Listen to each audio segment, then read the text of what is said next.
कई बार कुछ महिलाएं ऐसे सवाल भी पूछती है। अक्सर करके ये सवाल दो तरीके की महिलाएं पूछती है। पहली जो प्रेगनेंसी कंसीव करना चाहती है, और सेकंड जो बिल्कुल भी प्रेगनेंसी कंसीव नहीं करना चाहती है, वो अपनी प्रेगनेंसी को अवॉइड करना चाहती है। तो आज के इस वीडियो में हम जानेंगे कि कब आप लोगों को कांटेक्ट में रहने से प्रेगनेंसी कंसीव होती है, और कब अगर आप लोग विदाउट प्रोटेक्शन के भी कांटेक्ट बनाएंगे तब भी आपको प्रेगनेंसी कंसीव नहीं होंगी। तो आज की इस वीडियो में हम लोग जानेंगे, इसलिए आप लोग वीडियो में शुरू से लास्ट तक बने रहिए। चलिए आज के इस वीडियो को हम लोग शुरू करते हैं।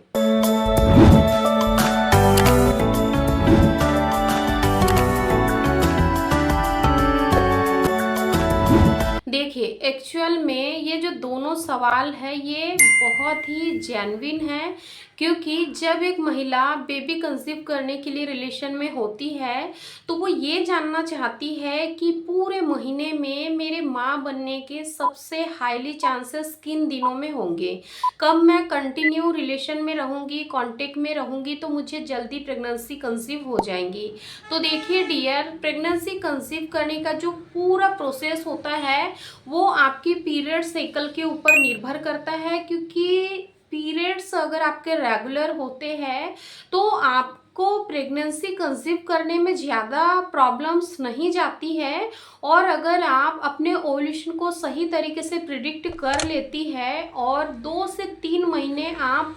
कांटेक्ट में रहती है ओव्यूलेशन को प्रिडिक्ट करके, तो आपको नेचुरली 2 से 3 महीने के अंदर कंसीव हो जाएगा। अब आपको कैसे पता चलेगा कि महीने में वो कौन से खास दिन है जब मैं कांटेक्ट में रहूँगी तो मुझे प्रेगनेंसी हो ही जाएंगी? तो देखिए, वो होते हैं ओव्यूलेशन के डेज। ओव्यूलेशन को आप कैसे फाइंड आउट करूँगी? तो देखिए, अगर आपकी जो पीरियड साइकिल है वो बिल्कुल हेल्दी है, नॉर्मल है, इन द सेंस कि 28 से 30 दिन के अंदर अगर आपकी पीरियड आती है या फिर 32 दिन की अगर आपकी पीरियड साइकिल है, तो इसको हम बिल्कुल नॉर्मल पीरियड साइकिल में कंसिडर करते हैं। तो आपको क्या करना है कि जैसे ही आप पीरियड से फ्री होते हो,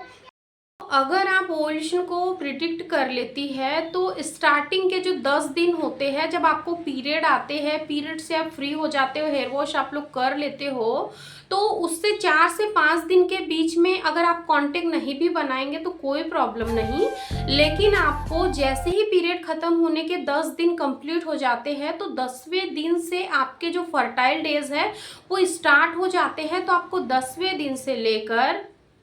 20वें दिन तक एक दिन छोड़कर एक दिन आपको कांटेक्ट में रहना है, अल्टरनेटेड बेसिस पे आपको कांटेक्ट में रहना है। क्योंकि अगर आप डेली रिलेशन नहीं भी बनाओगे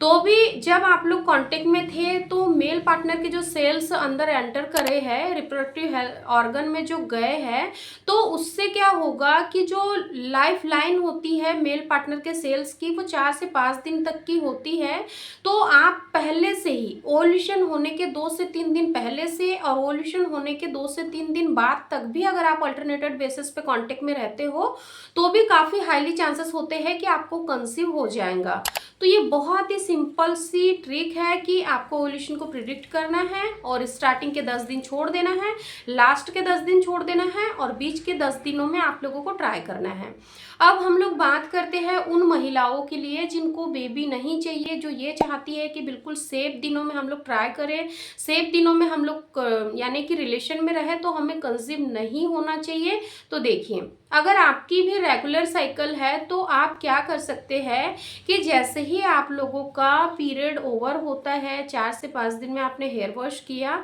उसके बाद से 3 से 4 दिन तक अगर आप लोग कांटेक्ट में रहते हो तो भी आपको प्रेगनेंसी कंसीव होने के जो चांसेस है वो ना के बराबर होंगे। लेकिन एक बात का आपको विशेष तौर पर ध्यान रखना है कि अगर आप अनप्रोटेक्टेड रिलेशन बना रहे हो, सेफ दिनों में ट्राई कर रहे हो, रिलेशन बना रहे हो, लेकिन फिर भी आपको यहाँ पर कुछ बातों का ध्यान रखना है कि जैसे कि मैंने अभी आप लोगों को बताया कि अगर जब आप लोग इंटरकोर्स करते हो उसके दौरान जो सेल्स रिलीज होते हैं तो वो एक महिला के शरीर में 5 से 7 दिन तक लाइव रहते हैं। तो आपको क्या करना है